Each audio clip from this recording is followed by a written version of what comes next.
As formas geométricas estão mais presentes na nossa vida do que a gente imagina. Se a gente olhar para qualquer lado que a gente esteja, a gente vai encontrar uma ou mais formas geométricas. Essas maravilhas da geometria fazem com que a matemática seja cada vez mais interessante. E uma dessas formas geométricas é o que nós vamos começar a estudar hoje. Vamos começar a falar um pouquinho sobre triângulos. Então, você vai precisar de algumas coisas para esta aula, como compasso, régua e, acima de tudo, um transferidor. Então, junta isso a sua boa vontade, a sua força de vontade e vamos que vamos. A gente vai girar e já já nós voltamos direto no nosso caderno para a gente falar um pouquinho mais sobre a construção de triângulos. Então, vamos que vamos!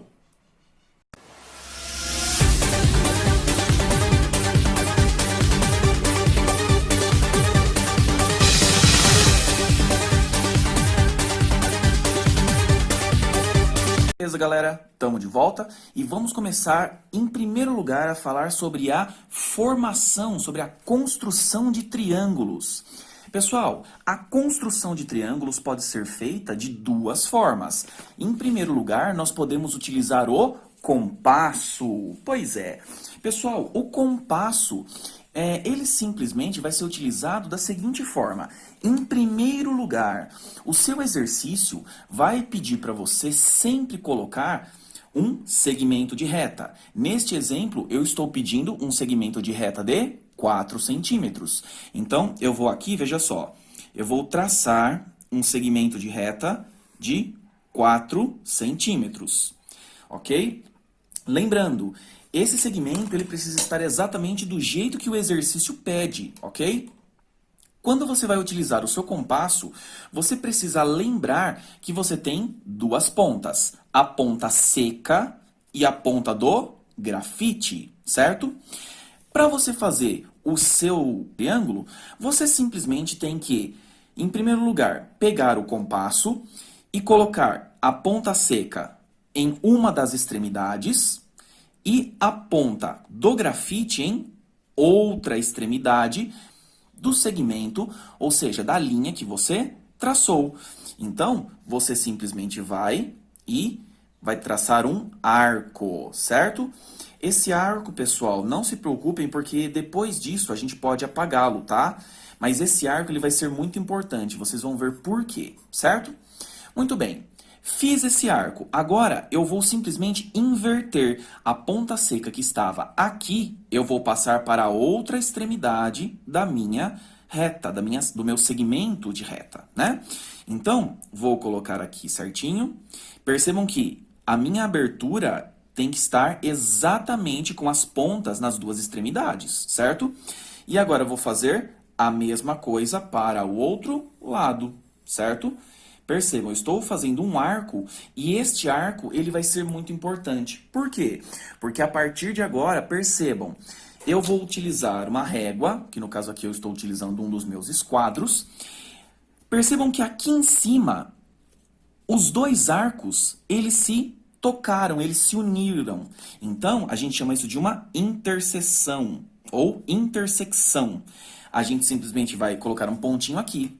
E o que a gente vai fazer depois? Simplesmente nós vamos pegar este pontinho aqui em cima que a gente uniu os arcos e nós vamos desenhar os lados do nosso triângulo, certo? Então, veja só, eu estou juntando a extremidade de cima com as duas extremidades de baixo, certo? Então, percebam que esse triângulo, ele ficou, inclusive, como se fosse um triângulo equilátero. Agora, falando um pouquinho do transferidor. Pessoal, o transferidor depende de dois tipos, na verdade, né? Você pode ter este transferidor, que é igual ao meu, que é de uma volta inteira, ou você pode ter também aquele transferidor que é só meia volta. Vitão, qual deles você acha que eu deveria comprar se eu ainda não tenho? Olha, se você ainda não tem, compre um igual a esse. Ah, Vitão, mas eu só tenho aquele de meia volta. Tem problema? Não, muito pelo contrário. Você pode deixar o seu transferidor justamente dessa forma mesmo, justamente com um de meia volta, tá tudo certo, beleza? Vamos lá. Para eu utilizar o transferidor, o que eu faço? Eu vou, em primeiro lugar, pegar a minha régua. Então, eu vou traçar um segmento de 8 centímetros, certo? Lembrando, isso aqui, pessoal, esses 8 centímetros é só um exemplo, porque o seu exercício vai ter que te dar exatamente todas as medidas que você vai seguir, ok? Então, eu novamente aqui vou pegar a minha régua, que eu estou usando dos meus esquadros, né? Vou traçar, olha só, um segmento de 8 centímetros aproximadamente, ok? Muito bem. Traçado esse segmento de reta, nós vamos utilizar o nosso transferidor. O nosso exercício vai falar que ele quer dois ângulos de 30 graus a partir da base. Lembrando, como esse é um exemplo, o seu exercício também pode mudar na questão dos graus que ele vai te pedir, ok? Mas isso aí é o de menos. Então, vamos lá. A partir da base. Vitão, eu não sei utilizar um transferidor. Ó, eu falo o seguinte para você. O que você precisa saber? Você tem a linha de Fé, que é esta linha na horizontal. Você tem o vértice, que é um tracinho quase que não dá para enxergar, mas vejam só, ó. Opa, vamos ver. Não vai focar, mas não tem problema. Aqui no meio tem um tracinho na vertical, esse é o vértice. E você tem, inclusive, ou melhor dizendo, o limbo. O limbo, na verdade, nada mais é o arco onde tem os valores. O que eu vou fazer? Vou simplesmente pegar e vou colocar o meu vértice em uma das extremidades do segmento que nós fizemos. Ele quer dois ângulos de 30 graus. Então, o que eu vou fazer? Veja só. Vou colocar aqui o vértice do meu transferidor exatamente no comecinho do meu segmento de reta. Vou pensar, é 30 graus? Então, ó, 0, 10, 20, 30, ó. Eu vou fazer um pontinho aqui. Por que um pontinho aqui? Você vai perceber que na sua abertura, o transferidor, ele vai marcar o ângulo, mas você precisa do auxílio de uma régua também, certo? Para você poder traçar a reta certinho. Nossa, Vitão, por que você fez essa reta tão fraquinha e essa reta, inclusive, ela está muito maior? Bom, da mesma forma do compasso, porque nós vamos cruzar as retas e na interseção entre elas nós vamos fazer o nosso triângulo, certo? Então vamos lá. Vamos fazer a mesma coisa para o outro lado. Então nós temos a outra extremidade do segmento, vamos colocar o vértice certinho, alinhado aonde nós queremos. E nós não podemos esquecer que nós temos que fazer ângulos de 30 graus. Só que é um triângulo, então eu preciso lembrar o seguinte, vai bater aqui, só que veja só, aqui tem 180, 170, 160, 150. Pessoal, vamos utilizar o bom senso dessa vez. O limbo, ele tem duas partes. Percebam que a parte externa também tem 0, 10, 20, 30. Isso para quê? Para que quando você utilize o seu transferidor, você não precise ficar girando, né? Então, veja só, eu quero 30 graus. O 30 graus, ó, ele está aqui. Está batendo no 150. Então, esta aberturazinha aqui, eu vou marcar o meu pontinho para fazer a minha reta, também vai equivaler a 30 graus. Então, vamos que vamos. Vou pegar novamente, olha só, ó, vou alinhar os dois pontinhos e vou traçar uma reta, ok? Muito bem.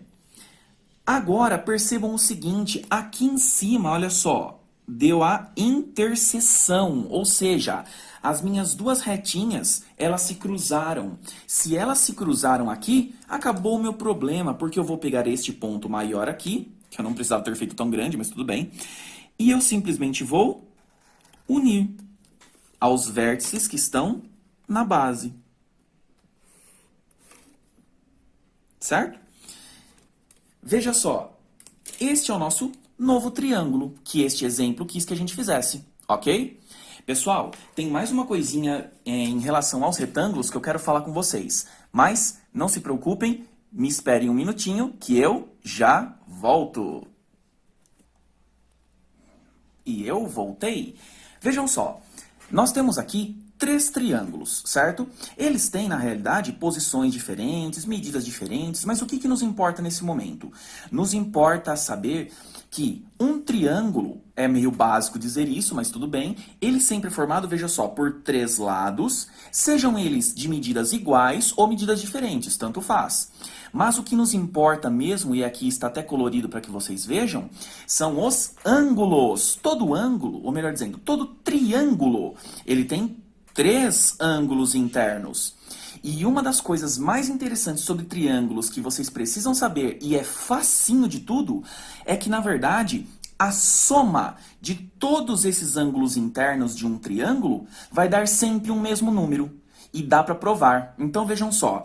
Eu vou pegar, olha só, esses 3 triângulos, certo? Eu vou pegar esses 3 triângulos e eu vou cortá-los de forma a fazer o seguinte. Eu vou pegar cada um dos lados e vou dividi-lo ao meio, certo? Se eu cortar, veja só. Se eu cortar este triângulo aqui, apenas como um exemplo, nessas linhas que eu acabei de fazer, veja só como é que vai ficar. Já volto. E já voltei. Seguinte, esse triângulo agora, já cortei tudo certinho, eu vou simplesmente rearranjar essas partes do nosso triângulo de modo a formar uma coisa que vocês provavelmente já sabem. Vejam só, olha só o que vai aparecer aqui, ó. Nós temos esta abertura aqui em vermelho. Pessoal, este é um ângulo raso, é um ângulo de 180 graus. Então, um ângulo de 180 graus, bom, isto quer dizer que este triângulo ele tem 180 graus quando a gente soma todos os ângulos internos dele. Mas aí eu pergunto para vocês, será que nesses outros dois isso funciona? Bom, eu vou fazer o seguinte, eu vou novamente cortá-los de modo que fique exatamente no meio dos lados deles. E já vamos ver o que vai acontecer. E vamos lá. Então, olha só. Nós temos aqui os mesmos triângulos, porém, eles já estão cortadinhos certinho, ok? Veja só, eu vou primeiro usar esse triângulo aqui. A ideia é saber esses ângulos internos dele. Todos juntos, quanto será que forma? Então, se eu rearranjar, ou melhor dizendo, se eu reorganizar essas peças de acordo com os ângulos, veja só. Olha esse desenho como vai formar. Pessoal, nós temos aqui, de novo, um ângulo de 180 graus, ou seja, é o ângulo raso. Será que nesse triângulo aqui é a mesma coisa? Vamos dar uma olhadinha. Eu vou novamente reorganizar as minhas peças, de modo que os meus ângulos fiquem todos juntos. Opa! Olha só o que nós temos aqui. Então, na realidade, pessoal, isto quer dizer que, não importa o que aconteça, um triângulo, ele tem sempre uma ideia muito, muito importante, que é a seguinte: quando nós somamos todos os ângulos internos, ou seja, todos os ângulos de dentro dos nossos triângulos, isto quer dizer que a soma sempre, 100% das vezes, vai dar 180 graus, ou seja, um ângulo raso, certo? Pessoal, já está terminando. Vamos falar um pouquinho a respeito dos tipos, a respeito da classificação dos triângulos quanto aos lados e quanto aos ângulos. Então, um minutinho e vamos direto para a nossa lousa para a gente entender um pouquinho mais sobre isso. E muito bem, nós vamos falar mais um pouquinho a respeito dos nossos triângulos. Vamos fazer um apanhado total do que são os triângulos e o que eles têm para nos oferecer, o que a gente precisa lembrar sobre eles, beleza? Então vamos lá. Triângulos, obviamente, são 3 lados, certo? Se são 3 lados, então obrigatoriamente vou ter, nesse caso, 3 ângulos. Sendo que cada ângulo corresponde a um vértice. Vamos lembrar rapidinho? Vértice é cada encontro de 2 retas ou semirretas, certo? Cruzou 2 retas ou semirretas, você encontra um vértice. Então, essa é a ideia. tem 3 lados e obrigatoriamente 3 ângulos internos, certo? Muito bem. A gente não pode esquecer também que esses 3 ângulos internos, assim como vocês acabaram de ver lá no nosso caderno, na nossa mesa, né? Obrigatoriamente esses 3 ângulos, se eu somá-los, obrigatoriamente o resultado dá 180 graus, certo? Ou seja, um ângulo raso. Muito bem. Vamos classificá-los pelos lados. Pessoal, são 3 classificações. Nós temos, por exemplo, o triângulo equilátero. O triângulo equilátero, ele sempre vai ter os 3 lados dele exatamente iguais, ou seja, de mesma medida, ok? Agora, fora o triângulo equilátero, nós também temos o triângulo isósceles. O triângulo isósceles, ele tem 2 lados de mesma medida e um lado de medida diferente, ok? E você tem o triângulo escaleno. Pessoal, o triângulo escaleno, ele é justamente o contrário do equilátero. O equilátero tem os 3 lados iguais. Já o escaleno não tem nenhum dos 3 lados com a mesma medida. Todos os 3 lados terão medidas obrigatoriamente diferentes, certo? Em relação aos lados, então, ou o triângulo vai ser equilátero, ou ele vai ser isósceles, ou ele vai ser escaleno, certo? Já que falamos dos lados, vamos falar da classificação pelos ângulos. Então vamos lá, são 3 também. Atenção, nós temos em primeiro lugar o triângulo acutângulo. Acutângulo, vamos pensar nessa palavra, acutângulo, ângulo agudo, certo? Isto quer dizer que o triângulo acutângulo, ele é formado por apenas ângulos, sendo que os ângulos têm que estar internos, né? Ou seja, dentro dele. Os ângulos serão apenas ângulos agudos, certo? Ou seja, ângulos que medem menos do que 90 graus, ok? Bem, fora o triângulo acutângulo, nós também temos o contrário dele, que é o triângulo obtusângulo. Esse triângulo obtusângulo, ele se caracteriza simplesmente por ter atenção, apenas um ângulo que é obtuso. Ou seja, é um ângulo que mede mais do que 90 graus. Até porque só pode ter um ângulo assim. Se vocês forem parar para perceber, você não tem um triângulo que tenha dentro dele 2 ângulos obtusos. Ou seja, com uma medida maior do que 90 graus. Tá? Isso vocês têm que tomar um certo cuidado, ok?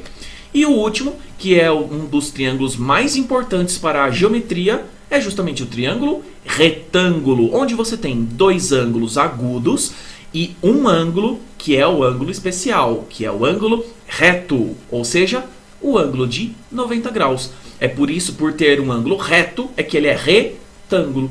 Ele tem ângulo reto, retângulo, certo? Percebam que essas classificações, elas são simples. Você próprio só precisa olhar para o seu desenho e o seu desenho já vai te dizer exatamente o que você precisa fazer para poder classificá-lo. E por hora, a gente fica por aqui. A ideia sempre vai ser a mesma em questão dos triângulos. A construção, a classificação e mesmo a ideia dos ângulos internos que somados sempre vão dar 180 graus não é segredo para ninguém e a partir de agora não é segredo para vocês também. Revejam essa videoaula quantas vezes vocês quiserem, não se preocupem, até porque ela é feita especialmente para vocês hoje e sempre, ok? A gente se vê numa próxima videoaula. E por hora, fechamos a nossa conta.